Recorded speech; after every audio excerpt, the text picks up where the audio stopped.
you ready to branch out, to take a leap of faith, to love yourself and others fully? Then let go of whatever no longer serves you to take action now on Get Rooted Radio with Erica Gifford Mills, living it up, loving it up, and letting it go. Erica will energize and excite you to power up your passionate dream that sets your soul on fire. With Erica's E3 approach, equipping, empowering, and enlightening yourself so you can be yourself for yourself. Get ready and get rooted to live a life without regrets, without what ifs, without should haves, and especially without empty feelings from a life unexplored. This hit show helps you build powerful and intentional roots to live it up, love it up, and let it go. Get fearlessly ready and powerfully rooted in your yes with your host, Erica Gifford Mills, and be fearless about your more and stand in your yes. Now on Get Rooted Radio.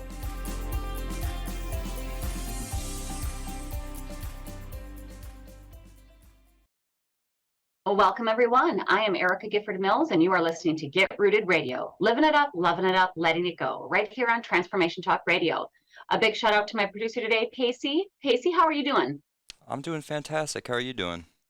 I'm doing wonderful. It's first day of spring. It's like 49 degrees here in Wisconsin, so you can't complain. I love to hear it. It's pretty sunny here as well.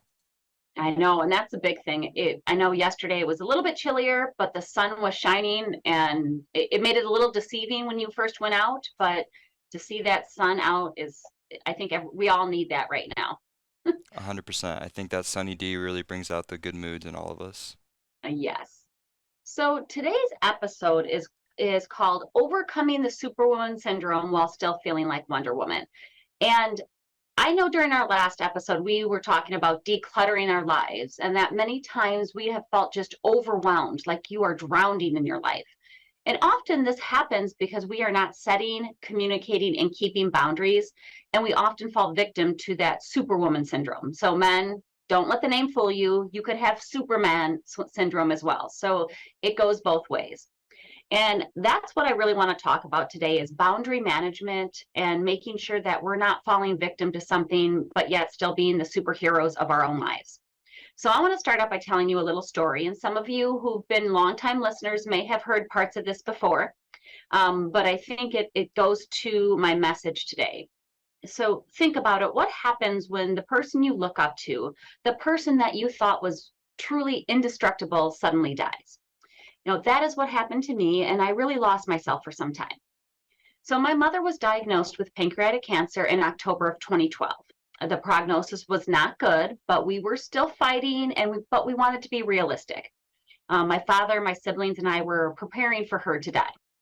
And my father was a wonderful man. He's that rugged type. He retired at 81 in January of 2013. He loved his business and he loved what he did, but he loved his wife even more. And my daddy, and yes, listeners, I still call him daddy at almost 50. He was strong. He was proud, a father, brother, a businessman. I said before, a rugged type, the type of person who would give you a good swift kick in the, let's say, behind for purposes of this show. And I think you all know the type. He took great pride in loving his family. He was an amazing husband. And when he retired to take care of the love of his life and to spend the remaining months of her life by her side, it was very shocking to receive a call from the hospital that he had an accident. And it was a very freak one. He had slipped and fell on a patch of ice walking their dog. And he called me from the hospital and said, the nurse needs to talk to you.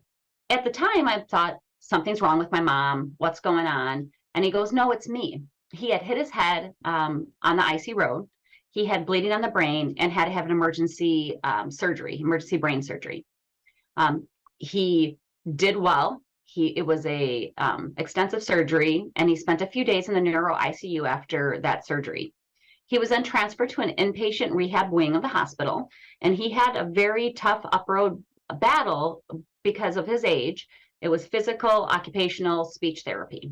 And with my family, we kept watch and made sure someone was always with him. And then also back home with my mom, she was going through chemo and going through her own battle. And after a couple of weeks, he was doing so well that his discharge date was moved up from the rehab center. Things were looking awesome. It was a Tuesday night, and I was getting ready to leave the hospital, and my father and I were doing our usual evening negotiations. When was I coming back in the morning, and what was I going to bring him? He wanted me to come back at noon and to bring a cheeseburger. I said 7 a.m., no cheeseburger. He said 11, cheeseburger. I said 9, no cheeseburger. We finally landed at 10, and really much to his dismay, no cheeseburger. It was about 9:30. I was just about getting ready to leave for the hospital when I received a call from one of the nurses that there was a change in his condition and how quickly could I get there. Let's just say I don't recall the drive, and I'm sure I broke a few laws along the way. When I arrived at the hospital, he was already intubated, and the nurses and doctors were performing CPR. And if you've never had to experience giving somebody or seeing somebody receive a CPR, thank your lucky stars. It's not like what it shows on the TV shows. But I instantly went to his side. I wiped his face, I held his hand, and I begged him to stay. To stay for me, to stay for my siblings, to stay for his wife, our mother. I saw all the staff was attempting to do, but after 20 minutes, I knew it was over. I knew he was not coming back, and it was at that point that I failed. I could not save him. No matter how much I wanted and needed it, I was devastated, and I still needed to tell my family. My father was on my watch, and I failed them all. I failed him, I failed my mom, I failed my siblings. How could I tell the love of his life that the love of her life was gone? I had let them down so very hard, in my opinion. So now we'll fast forward a year after this devastation, still working with my mom to get her through her cancer treatments and to be by her side when she was alone. I had a lot of emotional baggage going on, but we fast forward to a year or so after my dad's passing, and I met a handsome young man, 9 years my junior. We had common interests, and he was very sweet. Things were good, and he made me laugh, which was really important because I had not done that in some time. My son liked him, which was crucial and quite frankly unusual. Unfortunately, he had his own issues. And I thought, a little naive, but yes, I thought that this is my chance to help someone when I couldn't help my dad.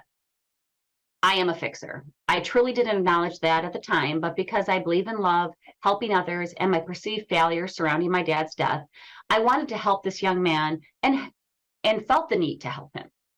I was foolish, not weak, to try to solve what I couldn't. I thought I was strong enough to handle the darkest of places, and I threw myself into a relationship that wasn't good for me. I tried to want it for him and attempted to assist him for over 3 years to no avail. And I know this might not be the way of the world in today's society to be a fixer. It is unhealthy to love people that aren't good for you, to try to mend what can only be mended by that person. But I tried because it was inherent within me to care. I want to help, to give someone chances to really better themselves. So now let's fast forward a little bit. It was May 2016. At the age of 42 years old, I had an ischemic stroke. So for those who may not know, it's also called a TIA. An ischemic stroke is usually caused by a blood clot that blocks a blood vessel in the brain. This keeps blood from flowing to the brain, and within minutes, brain cells begin to die. I was in the best physical condition of my adulthood, so I thought. How could this really possibly be even happening? I was training for a half marathon. I was eating properly. I was performing cardiovascular and weight training exercises. And to be honest, I looked great. But unfortunately, the stress of the previous 4 years had taken its toll. And living with chronic long-term stress is really a contributing risk factor to having a stroke. The burden I put on myself by blaming myself and believing others blamed me for my dad's death, burning the candle at both ends to help someone who wouldn't help himself, and not taking the time for myself all led to this life-altering event. And I ignored the signs. I spent the night in the neuro ICU and was in the hospital for the next 4 days. I was discharged truly in denial. I went through 3 weeks of outpatient physical and speech therapies, and then began the hard part, the emotional and mental journey. So I would tell you this story because it leads to the things that we want to get into in the next couple segments. So we're going to take a quick break. And when we come back, we're going to dive, or maybe should I say fly, into the Superwoman syndrome. If you want to be a part of today's show and talk about boundary management, give us a call at 1-800-930-2819. That's 1-800-930-2819. I'm Erica Gifford Mills, and you are listening to Get Rooted Radio. Living it up, loving it up, letting it go. Stay tuned. We'll be right back.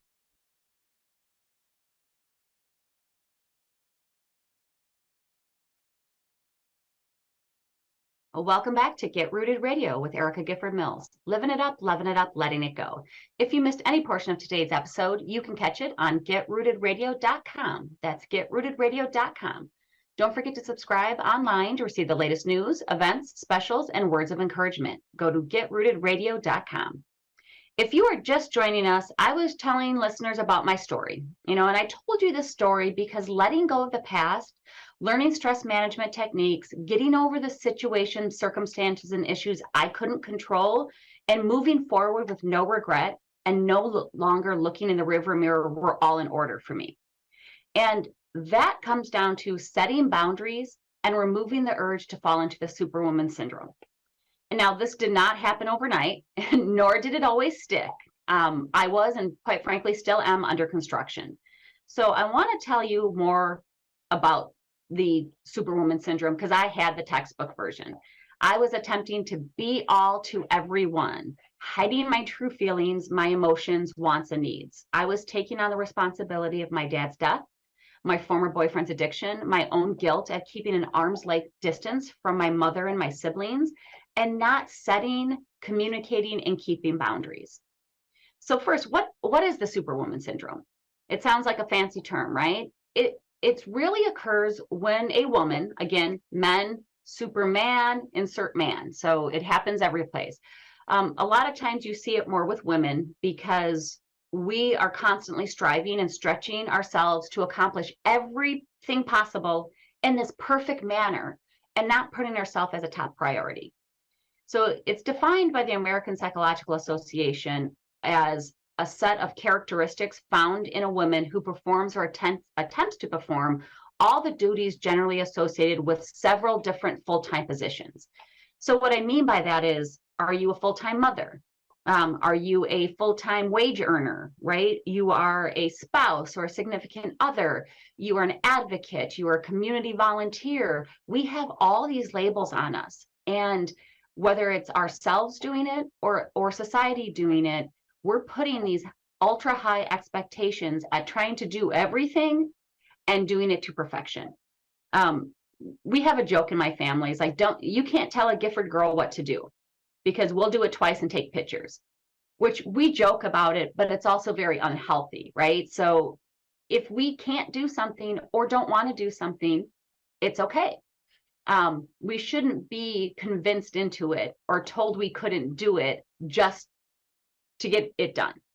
But when you attempt to maintain those multiple or conflicting roles, or you're going overboard in one role, it can lead to physical, psychological, interpersonal stress symptoms. And for me, over those 4 years, it's like they had a picture of me next to the definition of Superwoman syndrome. And I had to face it and I had to deal with it head on before I had another stroke. So what are some of the signs, the physical signs of the Superwoman syndrome, besides what we talked about earlier about trying to do it all, be it all? You'll have bouts of irritability. You'll have inability to sleep or maybe excessive sleep. You have memory issues, muscle tension, anxiety, inability to concentrate. You have general aches and pains. And probably the most relevant would be the resentment or the anger.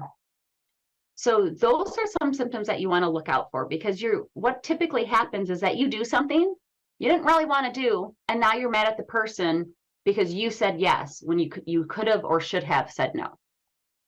So now that we know what the Superwoman syndrome is, we know the signs, now it's the important part. It's the overcoming it. So the first step is to acknowledge that help is needed. So ask for help, right? For me, it was creating and finding my balance. I mean, that was really hard. I would say that's the hard part of the journey. I had to acknowledge my feelings, and allow myself to be vulnerable, which is very hard for me. And asking for help is part of that vulnerability. So you have to acknowledge that you need help, you need to ask for it, and then you need to accept it. And that's important because sometimes we've been told that asking for help is a sign of weakness, which it's not. It's understanding your limitations and what you need other assistance from. And that takes courage. The next is take time for yourself. And this means more than massages and spa days. Don't get me wrong, that's awesome. Like, do those things if they make you happy.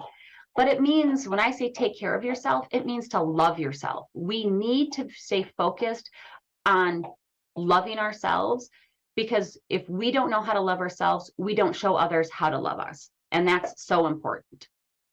The next would be let go of that perfectionism. You don't always have to have everything perfect.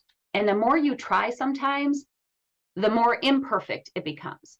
So I always tell people, you're perfectly imperfect, and that is all you need.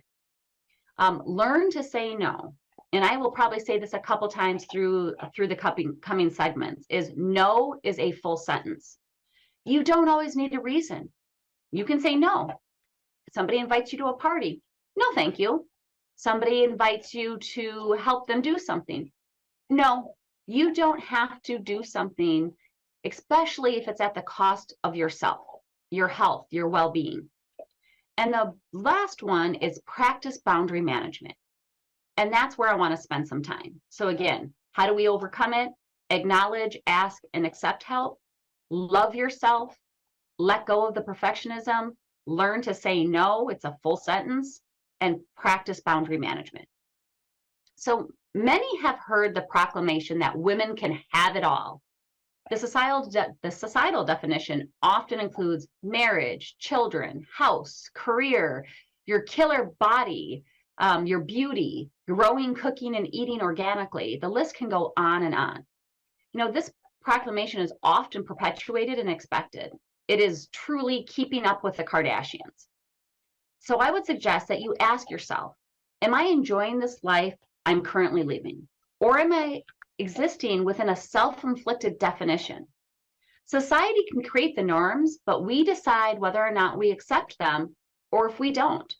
The fact that no one bothered to ask you personally how you felt doesn't matter. We create our own happiness. We set our own boundaries. So what is boundary management? I've mentioned this a couple times. So what is it? It really focuses on the way we create, we maintain, or change personal or professional boundaries in order to effectively navigate the world around us. So the boundary management theory really suggests that we do this in order to simplify, to identify those roles around us. And we talked a little bit about it during the last episode on what are people's expectations. We create expectations for others and we put them in a boundary box.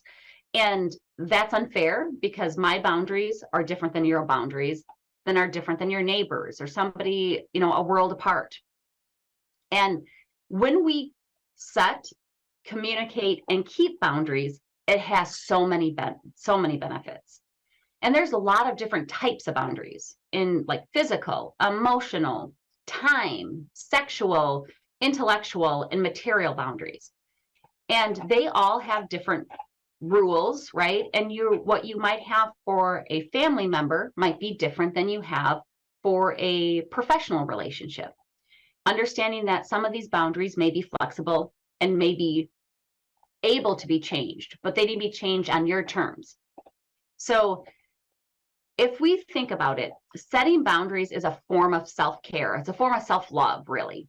It helps to create clear guidelines, rules, and limits of how you want to be treated and how you expect to be treated. They let others know what is and what is not acceptable. And it really honors our needs and wants so that we feel respected and safe.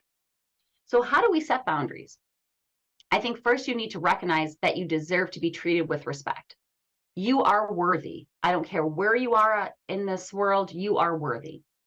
Second, you need to take a moment to define and acknowledge what boundaries you may or may not have already in place in a relationship. And I don't just mean a personal relationship. Your relationships with your kids, with your spouse or significant other, your family members, your colleagues, your community. What are those boundaries? And then last, recognize that you might have to put some in place. What are your needs and what are your wants? And I said it earlier, what you might have for friends and family might be different than for colleagues. And I think the very most important, once you recognize you have to put some boundaries in place, and you have these other boundaries that are already existing, you have to communicate. You must do it in a respectful manner, and you need to also respect other people's boundaries. We cannot just expect others to know what is acceptable to us if we are not communicating and if we're not keeping them once we communicate them. So again, we have to set, communicate, and keep boundaries to see their benefits. And so what are some of the benefits? And that's a big thing I want to talk about, because when you set these, you not only are showing yourself that you love yourself, you're showing other people how you deserve to be treated and deserve to be loved. So they help to avoid burnout, stress, anxiety, also financial and emotional burdens. But boundaries also build greater self-esteem within a person. They help you to get clear on who you are, what you want, and your values and belief systems. They begin really to bring everything into focus for yourself and your well-being. Goes without saying that it's mental and emotional well-being, and it enhances those. You start developing a greater independence, and you gain a greater sense of identity. There's so much, these benefits are so much better than all the symptoms that we discussed earlier. Wouldn't you rather have a greater self-esteem than having anger and resentment? Wouldn't you rather have developed independence than being to always rely on somebody else? So boundaries are strong. You're going to get a pushback. So if you've been a person to perhaps not set boundaries, not communicate boundaries, or not keep boundaries, right? It could fall into any one of those categories. And you start to do this, you start to say no, you start to enforce those boundaries, you're going to get pushback from people in your life. That doesn't mean you stop. And that doesn't mean that a boundary can't be altered. So let's talk about a professional boundary right now. Let's say you have to leave work every day at 5 p.m. and you communicate that to your employer. This is a boundary I have. I pick up my son, I pick up my daughter. I want to have a good time to have dinner with them and to be able to have that family time. That doesn't mean that if a big project comes up at work, you can't change that boundary. You can decide to say, you know what? I know we have this big deadline at work. We have this project. This week I can stay Tuesday and Thursday until 6 p.m., but I have to leave then at 6 p.m. and we'll pick it back up the next day. You can alter those boundaries, but you need to communicate it that it's temporary and for the need. Otherwise, what's going to happen, it's just going to become the expectation. I did it myself. I was out of the country last week and we had some big issues come up, and I did not go on my laptop. I checked things from my phone. I checked things to make sure that things were going okay and going smoothly. But I set a boundary that, yes, I'm on vacation. I shouldn't be doing work. It was an extenuating circumstance, but I am not getting on my laptop, because I knew if I got on my laptop, I would get sucked in. And that's a really important thing, is that you have to keep your boundaries with yourself as well. And that's where I think sometimes we move them. And we have to make sure that we are being consistent even with ourselves. So the Superwoman syndrome, again, it is trying to do everything, be it all, do it all for everybody else without thinking about the consequences of to yourself, your mental, emotional, physical health, and well-being. We do want to try to overcome that, because that is not something that can be sustained for a long term. Because if you do try, you lead to health issues, problems, physical, psychological, emotional, mental, all those items. We want to make sure that we are moving forward in the right direction. And why that is so important, just so everybody knows, is that you risk yourself. You risk losing your identity. You risk your physical health, and then it's hard to start over. And if you're constantly starting over, you're going to fall into those same habits. And then people are going to start taking advantage of you, and that's the last thing that we want to do. So what I want to do is I want to invite callers coming up in the next 20 minutes here, over the next 20 minutes, that call in. I want to hear about how you set, keep, and communicate your boundaries. You can join the conversation by calling in to 1-800-930-2819. That's 1-800-930-2819. And we will get you on the air, and we will hear about how you communicate and keep your boundaries. Or if you have any questions about how do I set a boundary at work versus at home. So Pacey, I'm going to ask you, have you ever set a boundary and then totally erased that line in the sand? Yes, I have.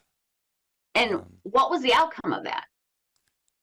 A ton of, like you were saying, a ton of resentment and a ton of, yeah, just like a ton of disappointment. Yep. And it was something, usually for me, it's involved with a relationship with someone where I need something and they can't give it, and that sort of thing. Just realizing that instead of keeping my own boundary of not moving too fast with someone or whatever the key might be, just realizing that resentment is actually towards myself and not even towards the other person.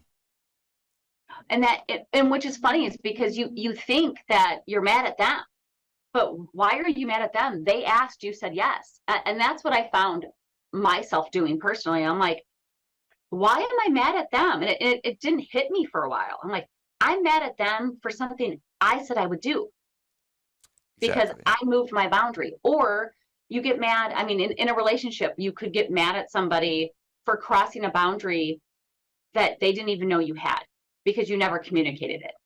And we're not just talking sexual boundaries, guys. We're talking, what are your needs? You need communication, or you need, if you say you're going to be here on time, those sort of things. So when we don't have that and we have certain expectation and we're not communicating that, that's on us, right? Because that person might not have grown up in the same environment. They might have a different set of boundaries or understanding, and that's not an issue for them. They might not have the same sort of commitments that you have. So if you guys aren't talking, again, personally, professionally, at any sort of relationship you have, that's on a whole other level, right? That's the communication gap that we have to get over. Yeah, and I think the biggest thing for me was just literally like just not detaching, but just pulling myself back a little bit and just realizing like, okay, so what do I think of immediately? Like, what is my inner child going on about right now? Is it actually related to what this person's Right. doing, or is it something I did? Yes. And I think that those are good questions to ask because, there might be something in your life that made you create this boundary, right? So you might have had a situation, an interaction, a previous relationship that made you set this boundary. Just because you decide to change it, if you are the one who decides to change it, doesn't mean it was a bad boundary. You might have needed that at that time in your life. And we've all had that. I mean, I'm talking about being, vulnerable. I have boundaries wrapped around myself because I didn't want to get hurt again. I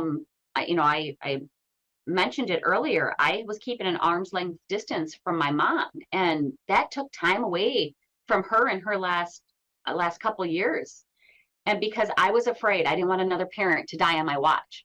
It's a boundary I set up that, in all honesty, was a bad boundary because I didn't want to get hurt again, and I didn't want another parent to die on me.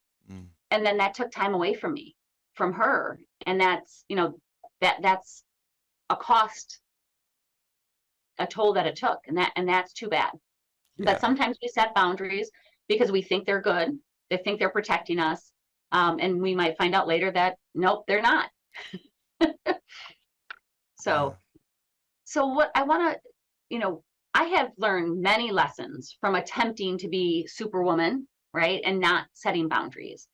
And one is that no one can save another person, no matter how much love you give.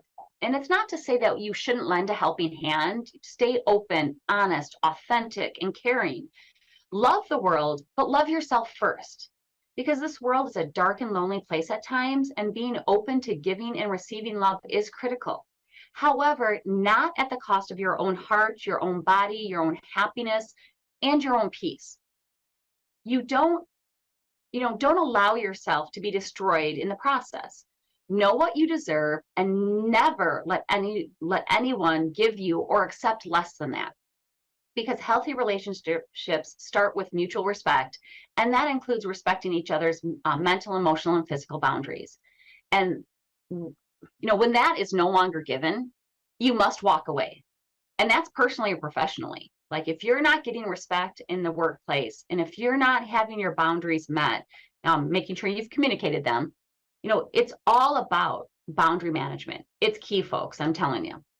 And I forgot all of this at one point in my life. Setting boundaries and saying no without guilt because it was best for me. With boundaries, you can choose what you will tolerate and what you won't.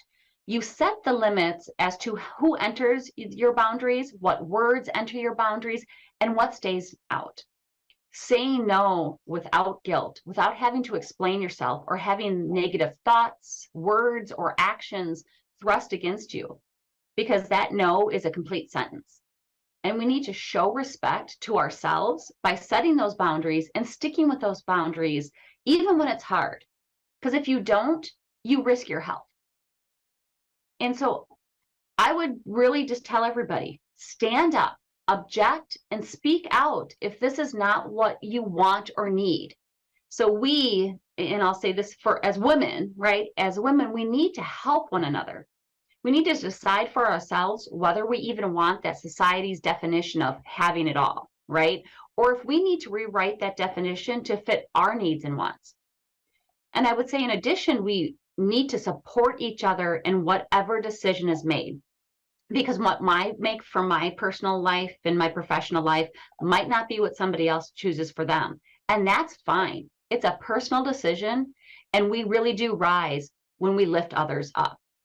So I want to take a quick break, and I'm going to end the show. If we have callers out there who want to call in, who want to tell us about their challenges or their challenges, their obstacles, or their successes about setting, keeping, and communicating their boundaries. Again, that number to dial in is 1-800-930-2819. This is Get Rooted Radio with Erica Gifford Mills. Living it up, loving it up, letting it go. Stay tuned. We'll be right back.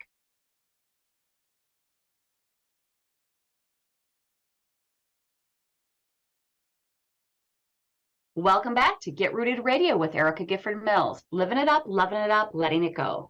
If you missed any of the information during the last segments, go to getrootedradio.com. That's getrootedradio.com to listen to the replay. Don't forget to subscribe, sign up for tips and special events and pricing for upcoming coaching sessions at getrootedradio.com. So we've talked about the Superwoman syndrome, boundary management, and now I want to hear from you callers. Pacey, who do we have on the line? We have Sandra from Elkhorn. You are on the show. Hello, Sandra. How are you doing today? I'm doing great. How are you? I'm good. So we're talking about boundary management. Have you had obstacles or successes when it comes to setting, communicating, and keeping boundaries? Well, I have, and I was just kind of wondering, when you're setting boundaries, whether it's professional or personal, where does compromise fit in? Is there a compromise when you're setting boundaries? Oh, I think there can be, right? So I think in the professional environment, it's much easier to do a compromise. So for example, you have to pick up your child from school, and you typically work 9 to 5, but he needs to be picked up at 3. What is a compromise on that? That your boundary is, I pick up my son. I pick him up every day. I must do it. And so if you tell your employer that, what is their boundary? Their boundary could be, I hired you for you to work until 5. So where do you compromise on that? And the compromise could very well be, I leave, I take a late lunch, I pick up my son, and then I work from home for the rest of the day. And that's a compromise, right? And that could be something that could be acceptable. And in the personal realm, I think that sometimes gets a little bit harder because it depends on what that boundary is and is it a hard and fast for you. You need to understand what your boundary fully is. You think about it that I want kids. And if my partner is not wanting kids, or I have a boundary of, communication, anything like that, and they're not willing to fulfill that, and that's not something I can compromise on, then it might be time to part ways. So I think it can be challenging. It depends on the boundary and how firm you are and the need for it. So boundaries and compromise can go hand in hand. It's not as long as I'm feeling comfortable with the compromise that is set, because I'm only in control of me, then that's not necessarily a bad thing. No, and I think that's where sometimes people can get confused. Whereas I made this boundary and now I'm willing to change it. What will that say about me? And it's not necessarily that you're being. Go ahead. Sometimes I feel like I'm kind of giving in at times if I do a compromise, and I feel like sometimes I have to hear or tell myself that that's okay, because like you said, It is kind of tricky. I feel like I'm giving in. Yeah, and let's not set, like, let's say, for example, with our kids, if you say, here is the rule, and if you don't follow this rule, here is the repercussion, here are the consequences, and then you don't follow through on that consequences, that's not making a compromise. That's where that's on me. That's just taking away the boundary completely. So if you can't follow through on that, then are you setting the appropriate boundary? And I think that's where don't get those confused on, you made a decision and you've had these consequences and then you don't follow through on the consequences. That's a different scenario. Boundaries are meant that's two different things. Yeah, to protect you, to get you to your wants and your needs, and to show other people how to love you. It's not, boundaries aren't always decision makers. Okay, true. Yep. Thank you so much. Yep. Thank you for calling in, and thank you for listening to the show. Yep. Have a great day. Thank you. You too. All right, Pacey, do we have any other callers out there? Not yet. All right. So I want to challenge you all, right, to overcome your fears, to resist the Superwoman syndrome, to be true to you, and set, keep, and communicate your boundaries. Remember, you are one person and cannot do it all by yourself all the time. We need to establish boundaries with our children, with our friends, with our significant others, and with our colleagues. You can still have it all as long as that all is defined by you. Overextending yourself is never the answer. We need to learn to say no without guilt, because it is really necessary to create the life you want, and for our children and our colleagues to see you do just that. We need to set the example. So if you think that doing everything at home, for say, cooking, cleaning, housework, chores for your children or significant other is helping them, many times it's not. Same things in the work environment.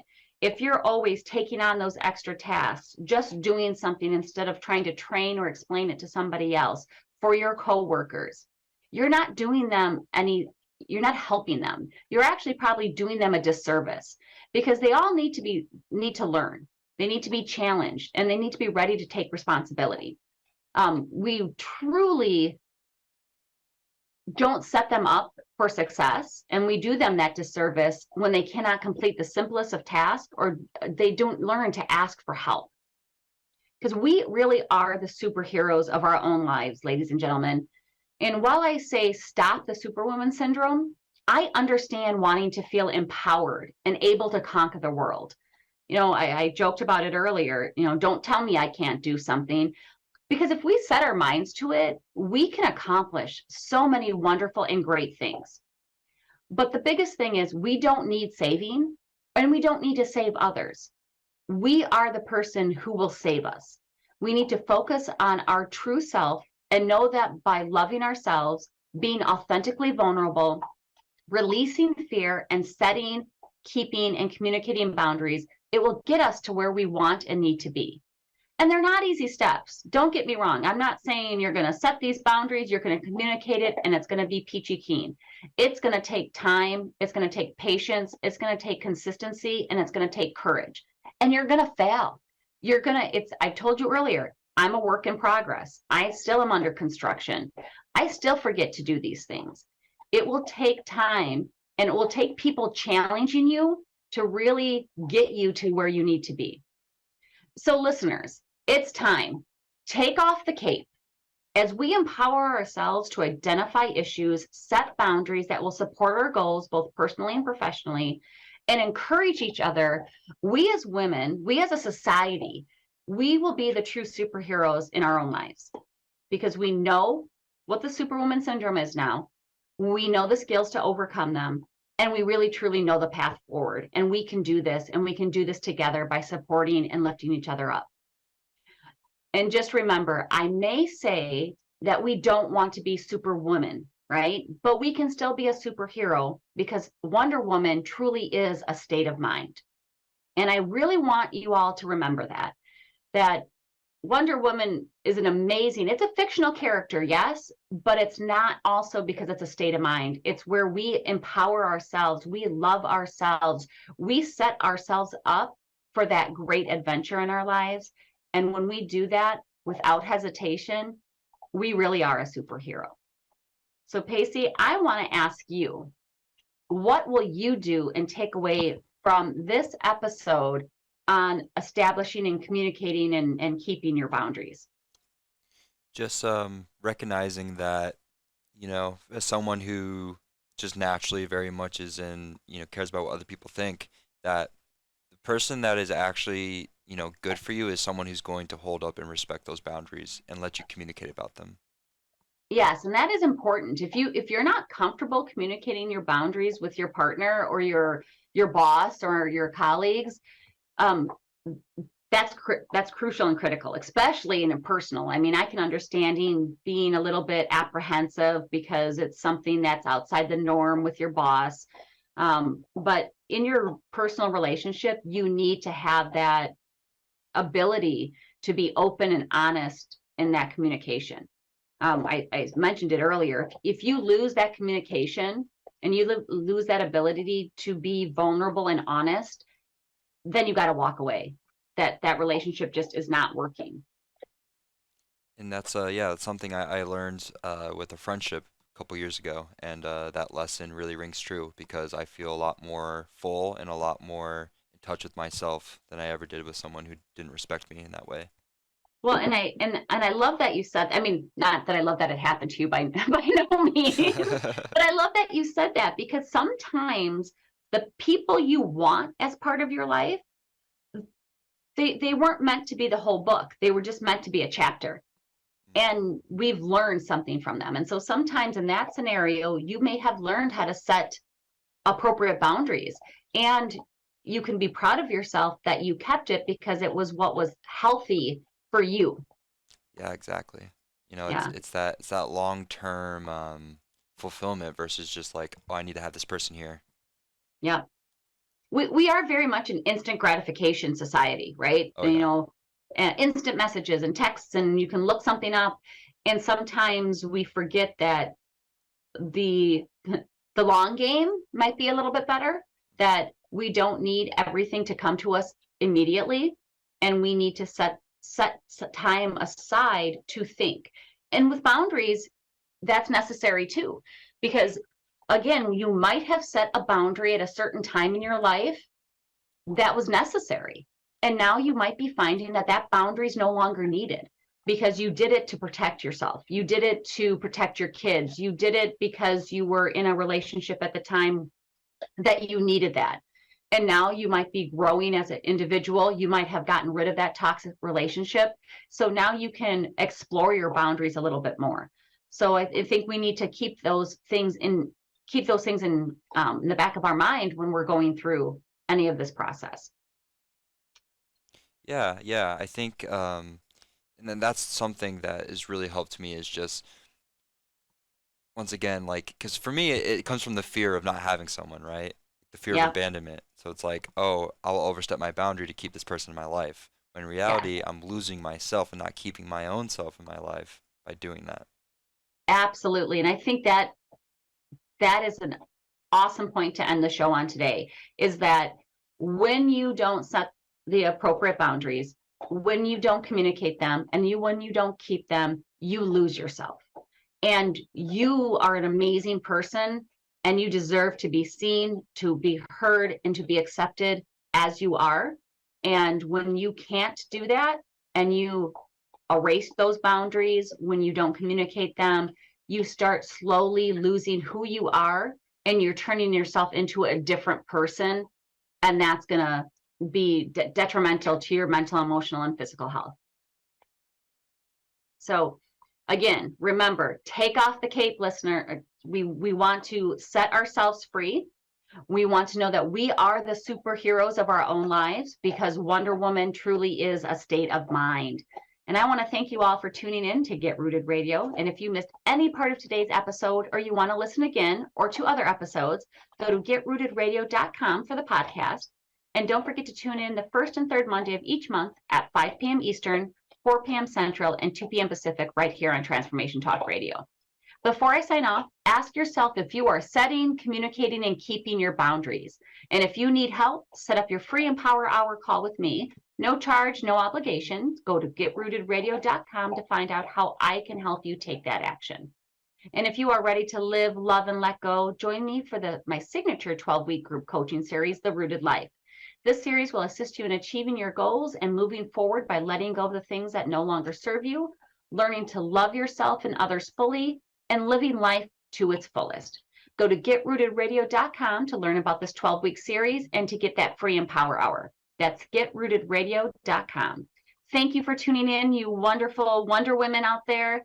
I'm looking forward to the next time on Get Rooted Radio with Erica Gifford Mills. Living it up, loving it up, letting it go. Goodbye. Thank you for listening to Get Rooted Radio with Erica Gifford Mills, living it up, loving it up, and letting it go. Visit getrootedradio.com if you've missed any part of this hit show, and tune in on transformationtalkradio.com to live fearlessly in your more and powerfully rooted in your unlimited yes. For more information and to work with Erica directly, visit getrootedradio.com. That's getrootedradio.com, and get ready to live it up, love it up, and let it go.